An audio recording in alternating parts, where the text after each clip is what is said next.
we're looking for the beauty in the imperfection, for the gifts. Yes? So we are so grateful for all of you who have supported us during this Easter Sunday. Should we bless them?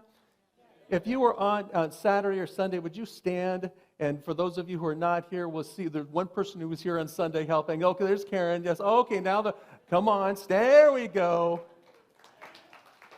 No, keep standing. We're going to bless you with our blessing.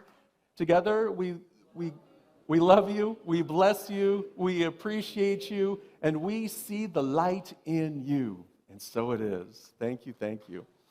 Well, today, yes, we are embarking on that idea of nothing and no one against you. Everyone take a deep breath.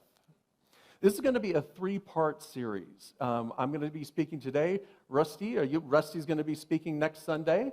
And then on the third Sunday, we're going to get together, and we're going to do the talk together. And if you have questions during the service, text them. Where is it? There it is. Over there. Text them to us. And on Sunday, what day is it? The 30th, we're going to answer your questions, and we're going to dive a little bit deeper into it. Yes? So I'll bring that back up. So write down your questions as we go along here. Now, the idea, nothing and no one against you. This is what I like to call, the full title is The Art and Practice of Nothing and No One Against You. Because I know the first thought that you're thinking, yeah, but you don't know my neighbor. You don't know my boss. You don't know that person on the other side of the aisle. I'm talking about this aisle right here. Right? You don't know my ex. You don't know ... Because there are times when it seems as if someone is against us. Yeah? There are times when it seems that we could do no right. That we're always being persecuted, that we're always carrying that cross. There are times when that happens in life. And so the art and practice is meeting that experience centered in that authentic self that we talked about last Sunday, centered in that divine nature, centered so that you can be who you've come here to be. Now, this was inspired by the quote that this is right in the center, right in the heart of Jesus' big sermon. What's it called again? Sermon on the Mount, thank you. I was thinking the Sermon on the Plains, but that's in Mark. We're talking about Matthew, the Sermon on the Mount. It's the beauty and the imperfection. Right? Okay, 3 of you are okay with that. This is Matthew chapter 5, verse 45. You have heard it said, love your neighbor and hate your enemy. But I tell you, love your enemies and pray for those who persecute you, that you may be children of your Father in heaven. He causes his sun to rise on the evil and the good, and send rains to the righteousness and the unrighteousness. This is one of Jesus' favorite techniques of teaching. You have heard it said, but I tell you. And the reason he does this is that he was a devout student of the Hebrew Scriptures. He understood them front and back, and he loved them. But he also recognized that there was a shift that needed to happen. You've heard it said, but I tell you. And it sounds very gentle, doesn't it? Doesn't it sound like, oh, well, that's a lovely thought. But in reality, it's really an upheaval of an existing structure, an existing culture, an existing crystallized way of thinking, because they were stuck. They were stuck in their old ways. They were stuck in their old habits, their old beliefs. This is the only way to do things. And what Jesus was saying is that, well, that worked then, but it's not working now. And we're stuck. And it's time for us to move on to a new experience, to a greater level of understanding, to a greater understanding of our oneness with that divine essence of life, love, and wisdom. Jesus' message was one of personal empowerment. And at times, his message seemed in conflict with the Bible And at times it seemed to expand the definition of the Bible. Because the Bible is a fluid experience for us. In Unity, we look at it as the evolution of our consciousness. From the beginning, God created the heavens and the earth, to this experience of upliftment. And it is fluid within us when we look at it spiritually, and very applicable when we look at it spiritually today. Jesus was not teaching you what to do. He was teaching how to be in alignment with that ever-flowing expression of life, love, and wisdom. To be that, what we would call the Christ self, your divine self, that spark of divinity. Whatever word you want to use, the word that I like is authentic. Your authentic self, because that's your authentic being, apart from your ego. This is your authentic self. And then ego is the beautiful expression that we get to present to the world, to each other every day. And so when the ego is aligned with that beingness, that authenticity, then life is good. Then you can live in life in all of the situations, all of the stuff, as if nothing and no one was against you. As Jesus said, children of the Most High, in the consciousness of heaven in you. Heaven is a state of consciousness. He wasn't saying later on, he's saying right now. Understand your oneness with God. Understand your oneness with the infinite flow of life, love, and wisdom. All love, all power, all wisdom, all knowledge. Be one with it. And live from that. And that is the state of consciousness that he called heaven. You are the children of the Most High.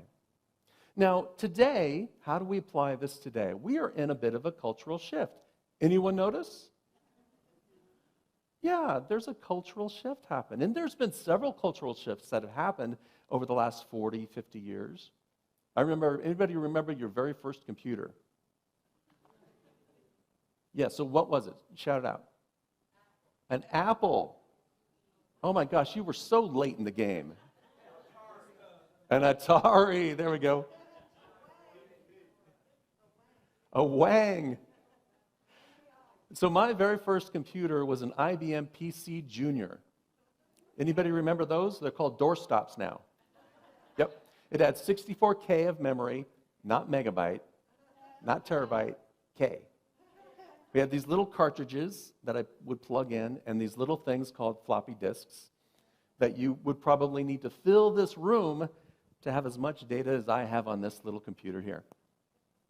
So that was a cultural change. You want to know what it did for me? I was in high school. This was probably my junior year. It raised my grade point one full grade above what it was before. I was no longer typing, making mistakes, going with the whiteout, backing up and redoing the paper, starting over again. I was no longer doing that. I could write it all stream of consciousness. I can go in and change it. It had this thing called spell check. Woohoo! Talk about life changing. I don't have to know how to spell another word for the rest of my life.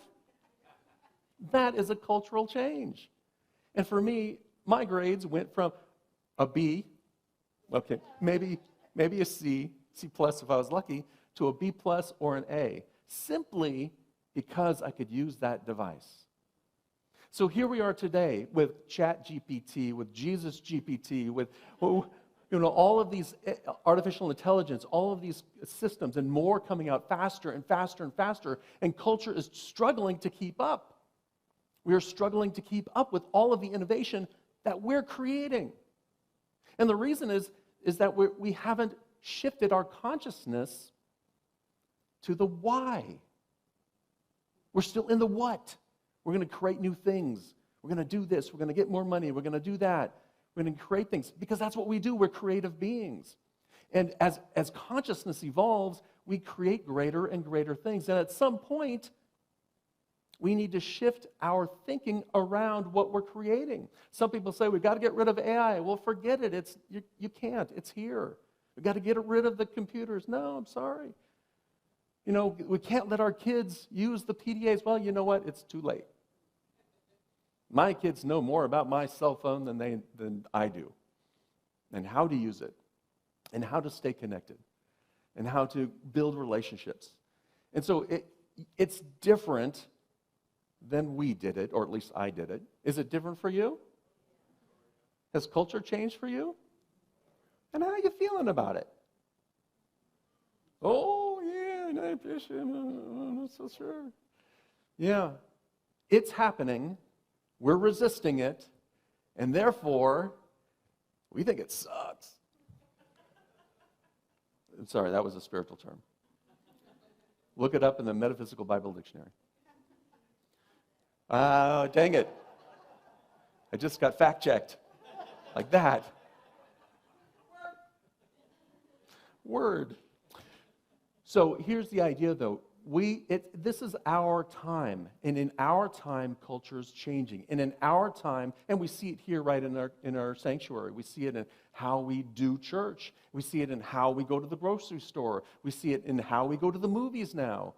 We see it in just everything we do.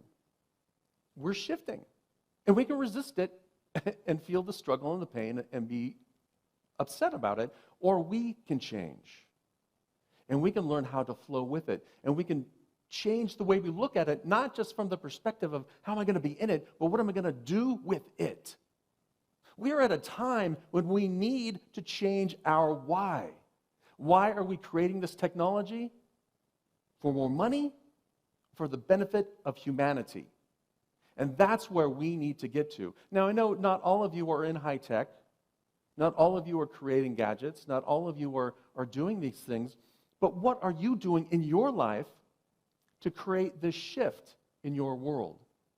And how can you help this shift in humanity to go from this materialism to, a world that works for all?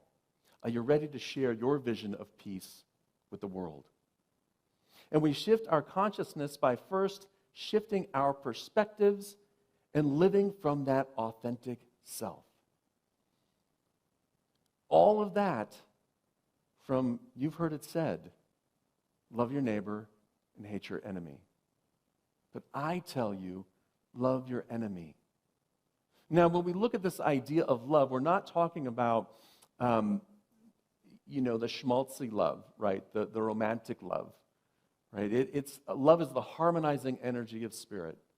I like to call divine love that energy of spirit that flows through us, that creates harmony in our mind and our thoughts and our words and our actions and in our body. We create harmony in our world when we are living from love. It doesn't mean be a doormat. It doesn't mean, what you did to me, I will never forgive.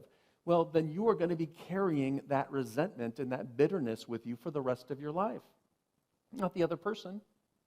Forgiveness is the ultimate aspect, the ultimate act of love, of loving yourself,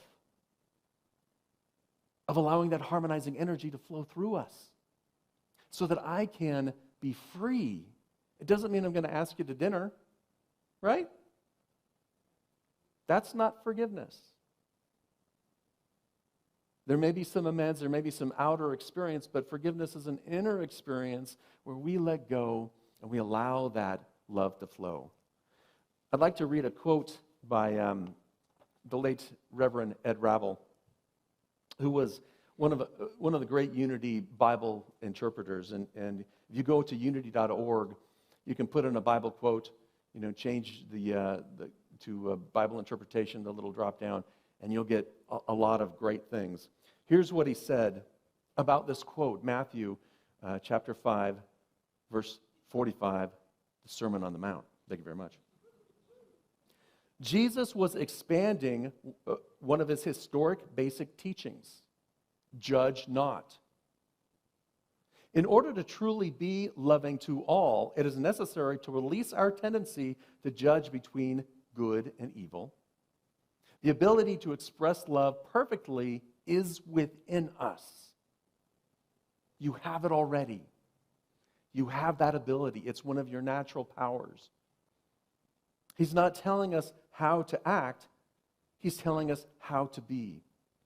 As we know our oneness with Spirit, it will become the loving, non-judgmental source for all of the choices of our lives. I'm going to read that one again. As we know our oneness with Spirit, as we do our practice of communing with Spirit, as we move into prayer and meditation as a way to develop that within us, as we become still and listen to guidance, to listen to the infinite wisdom telling us and guiding us in a direction. When we listen to that, when we know our oneness with Spirit, it will become the loving, non-judgmental source of all of the choices of your life. It may seem that being perfect is really severe, a really severe commandment, but that's not how Jesus saw us. Perfection is simply the truth of who you are. To be perfect, we only have to center ourselves in the Spirit we are, and let it flow easily in our lives. Just to become centered. That's really all it takes. It's a practice. Because when you come to life centered like that, somebody can be throwing rotten tomatoes at you, and you'll think it's a game of dodgeball. Become as little children in the kingdom of heaven. Right? You won't take it personally. I was listening to a podcast, I think it was Seth Godin, he was talking about this idea of being perfect. And when you're publishing books, right, they only have 5-star reviews, and then there are about 100 of them, and there are no other reviews. And he said that's because it's a very small group of people. And then you look at the best sellers of the world that have moved mountains, that have changed culture, and they all have 1-star ratings. Why is that? Because it made an impact. Because it went out into the world, and there are going to be people who have ears to hear it, and there are going to be people who don't. And that's the whole point about unity, and what we look for is we're here to teach, and if you have ears to hear what we're teaching, then it will do wonders in your life. And if you don't, then just let it sit and practice it and see how it shows up for you, because you may discover that there's a golden nugget in there for you if you practice daily. So here are our 3 steps for this week for living as if nothing and no one were against you. The art and practice of living as if nothing and no one were against you. First, take responsibility. Right, there's the chortle. Go ahead, let it out. What the? Okay, take a nice deep breath. First, take responsibility. Second, focus on your why, your purpose, your spiritual values. And 3, judge not. So let's start with take responsibility. I love this this is from the 15 Commitments of Conscious Leadership. It's by Detmer, Chapman, and Klemp. It's a great book, and we'll be using it as we go throughout the year. To net it out, there is above-the-line behavior when we are living from that higher consciousness, when we're living from our authentic self. And then there's below-the-line behavior, which is 98% of the rest of the time. For me, I'm sorry, not for you. I'm not talking about you. So above-the-line behavior, above the line, when we are open, when we are curious, and when we are committed to learning. So just let that sink in for a moment. How often am I open and curious about what's happening? How often am I actually committed to spiritual growth, to learning, to becoming a greater expression of that divine consciousness? Below the behind behavior is when I'm closed, when I'm defensive, and when I'm committed to being right.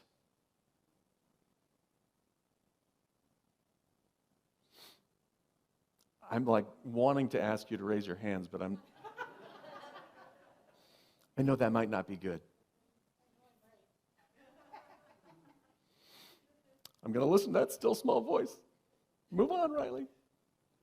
So am I open? Am I curious? And am I committed to learning?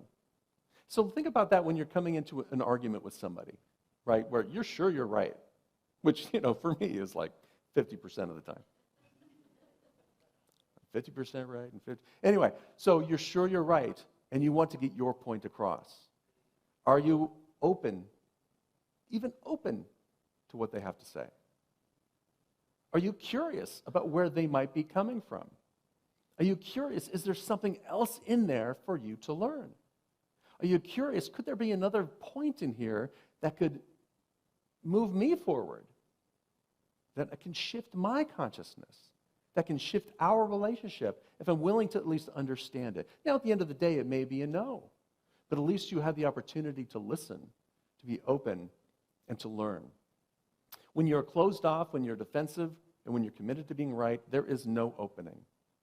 There is no opening whatsoever. So this is how the 15 commitments of conscious leadership puts it from the perspective of taking responsibility, of being responsible.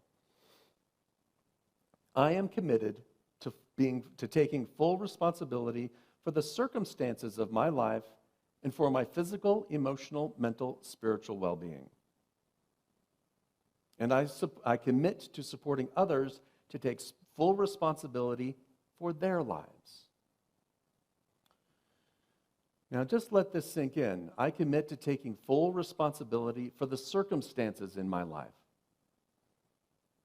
So what is around me?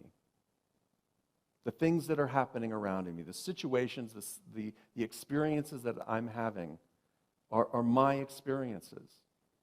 I commit to taking responsibility for them by looking at them from the standpoint of, this is mine. This is mine to own. If I'm experiencing it, it's mine. Taking responsibility, committing to taking full responsibility for the physical, emotional, mental, and spiritual well-being of me. I own my own spiritual growth. It's not up to the minister to make you grow. I just say word things. Sometimes they're funny. Sometimes not so much. And if you have ears to hear, if you have the capacity to say, what does this have for me? How is this live within me? Is this true for me? Because it may not be. Because I'm still growing too. You've heard it said, as Jesus said about the Bible, but I tell you, he reframed it. Because we're always growing. We're always learning. And even greater things than he had done, we will do when we come from that authentic self. So he was correcting the Bible, he was expanding the Bible, because there are times when we get to a point when we are stuck in our consciousness. When we get stuck in our way of thinking. And that's where we get to this point of culture change, and we are feeling uncomfortable, angry, frustrated, fearful, that toxic fear. So, committing to taking full responsibility for you. Committing to supporting others to take full responsibility for their lives. I'm not responsible for your life. Can you commit to that? Now, yes, some of us have little kids. Some of us have big kids and people that we need to care for. And we do have responsibility for people in our lives. That's a truth. That's what is. But that's not what we're talking about here. It's like on a daily basis, on your interactions with everyone else, right? Can you allow them to be who they are? And allow them to take responsibility without trying to fix them, without trying to make them wrong and make you right. Just knowing that it's their responsibility. The second step is, what is your why? Getting back to your purpose. Anybody have a purpose in life? Yeah, that's pretty good. That's about a third of us. Not everyone does. So get a purpose. And what is a purpose? And what is your why? Well, for me, my purpose is to claim, energize, and celebrate the love and joy of the divine in all. That's it. And if I stuck to that, how would my life be different? My values it begins with self-awareness. Everything begins with self-awareness. Once I have self-awareness, I draw from the idea of divine love and wisdom. Draw from love and wisdom, and I act with faith and will. And I express myself open-heartedly. Those are my values.